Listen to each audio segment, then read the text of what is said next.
একুশে পদক বাংলাদেশের জাতীয় ও দ্বিতীয় সর্বোচ্চ বেসামরিক পুরস্কার।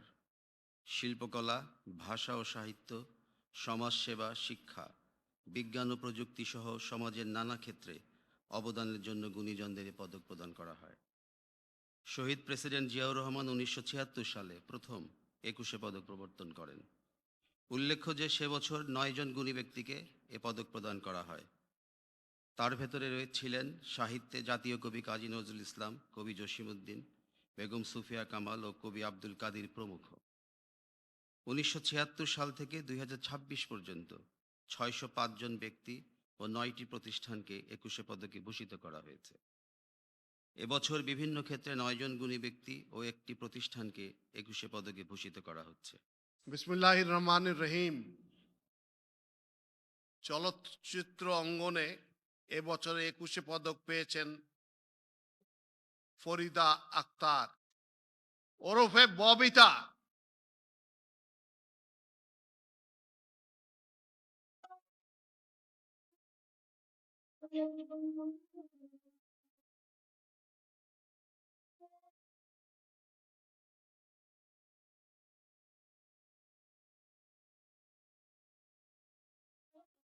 শিল্পকলা ক্ষেত্রে চারুকলার অঙ্গনে এবছর ২১শে পদক পাচ্ছেন অধ্যাপক ডক্টর মোহাম্মদ আব্দুস সাত্তার। অধ্যাপক ডক্টর মোহাম্মদ আব্দুস সাত্তার ঢাকা বিশ্ববিদ্যালয়ের চারুকলা অনুষদের প্রাচ্যকলা বিভাগ হতে শিক্ষা গ্রহণ করে পরবর্তীতে একই বিভাগে অনুরোধ জানাচ্ছি।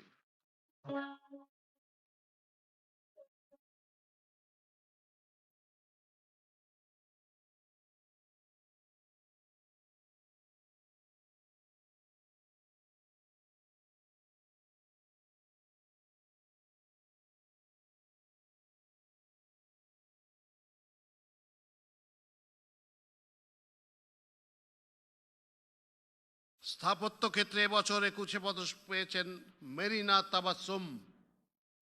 মেরিনা তাবাসসুম একজন আন্তর্জাতিক খ্যাতিসম্পন্ন বাংলাদেশি স্থপতি এবং শিক্ষাবিদ। ২০০৫ সালে তিনি মেরিনা তাবাসসুম আর্কিটেক্টস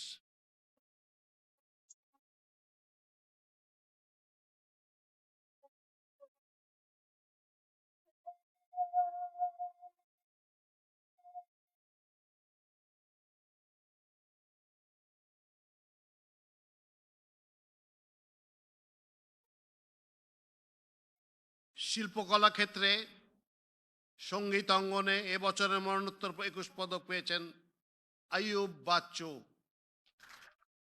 গিটারিস্ট, কণ্ঠশিল্পী, গীতিকার, সুরকার এবং এলআরবির প্রতিষ্ঠাতা আইয়ুব বাচ্চু।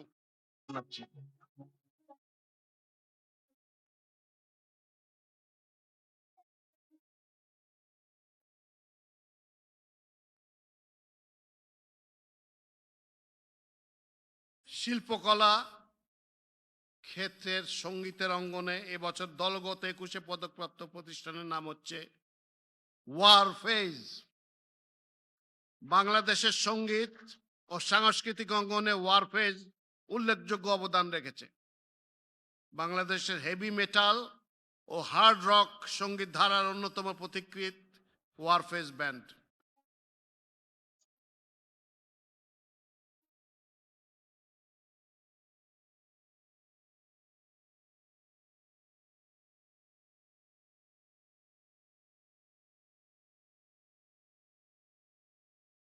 শিল্পকলার নৃত্য অঙ্গনে এবছর ২১শে পদক পেয়েছেন অর্থী আহমেদ।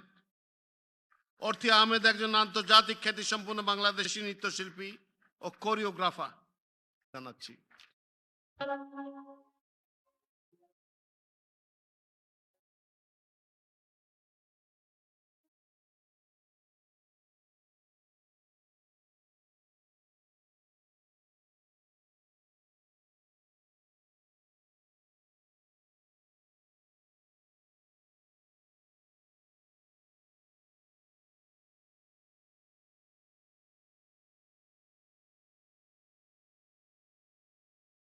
পালাগান অঙ্গনে এবছর ২১শে পদক পেয়েছেন ইসলাম উদ্দিন পালাকার। ইসলাম উদ্দিন বাংলাদেশের গ্রামীণ লোক সংস্কৃতির অন্যতম গুরুত্বপূর্ণ পালাগান শিল্পী হিসেবে পরিচিত। করার জন্য অনুরোধ করছি।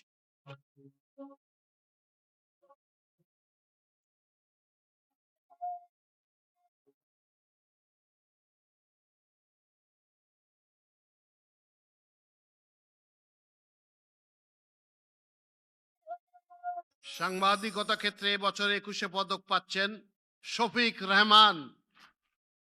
শফিক রেহমান 1950 সালে তৎকালীন পাকিস্তানের পূর্ব বাংলা প্রদেশে স্পোর্টস রিপোর্টার হিসেবে সাংবাদিকতা শুরু করেন। এরপর তিনি 1957 সাল থেকে লন্ডনে বিবিসির বিভিন্ন বিভাগে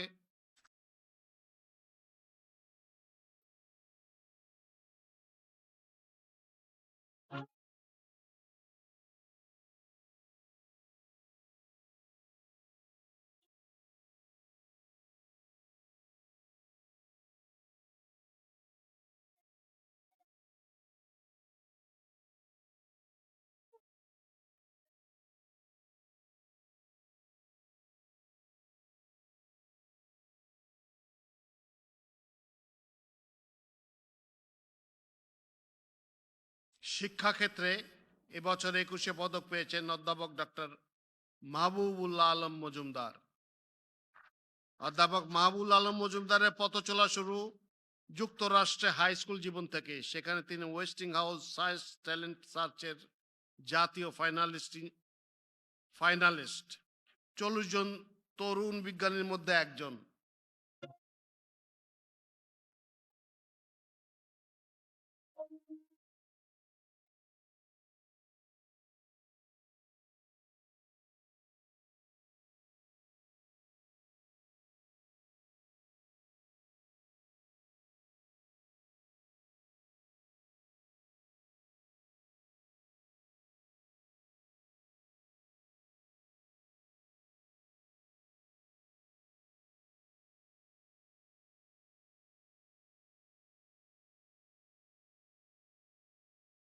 ভাস্কর্য ক্ষেত্রে এবছর 21 পদক পেয়েছেন তেজস হালদার জস। তেজস হালদার জস ব্রোঞ্জ ঢালাই, ফাইবার গ্লাস ঢালাই, কাঠ খোদাই, মাটির modelling, furnace making, welding, arc and gas both এবং টেরাকোটা সহ বিভিন্ন কৌশলের বিশেষজ্ঞ।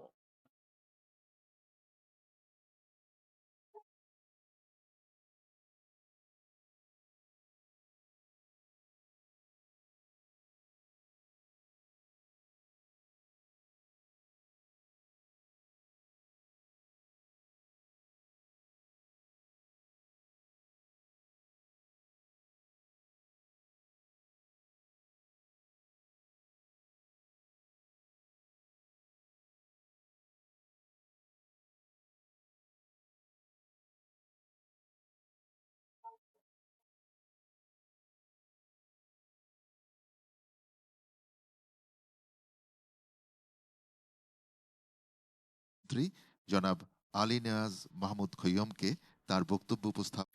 ভাষা আন্দোলনের মহান চেতনা ও আত্মত্যাগের স্মারক এই পদক আমাদের জাতীয় জীবনের অন্যতম সর্বোচ্চ রাষ্ট্রীয় সম্মান।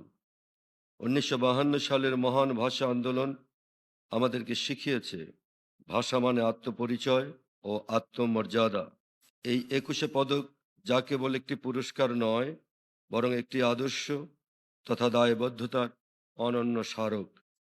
শহীদ প্রেসিডেন্ট জিয়াউর রহমানকে, যিনি 1976 সালে 21 পদক প্রদান অনুষ্ঠান তিনি শুরু করেন এবং 1977 সালে স্বাধীনতা পুরস্কার তিনি ঘোষণা করেন। যারা শিক্ষা, সংস্কৃতি, শিল্পকলার বিভিন্ন শাখায় অবদান রেখে নিজ গুণে সমাদৃত হয়েছেন। আমি অনুষ্ঠানের শুরুতেই এই কৃতিমানদের জানাই আন্তরিক অভিনন্দন। রাজনীতিবিদগণ রাষ্ট্র পরিচালনার দায়িত্বে থাকলেও একজন রাজনৈতিক কর্মী হিসাবে আমি বিশ্বাস করি জ্ঞানী গুণীজন দিক নির্দেশনার ভূমিকা পালন করে থাকেন। একটি রাষ্ট্র এবং সমাজে কৃতি মানুষদের সংখ্যা যত বেশি বাড়তে থাকবে, সমৃদ্ধি এবং নৈতিকতার মানদণ্ডে সেই সমাজ তত বেশি আলোকিত হতে থাকবে।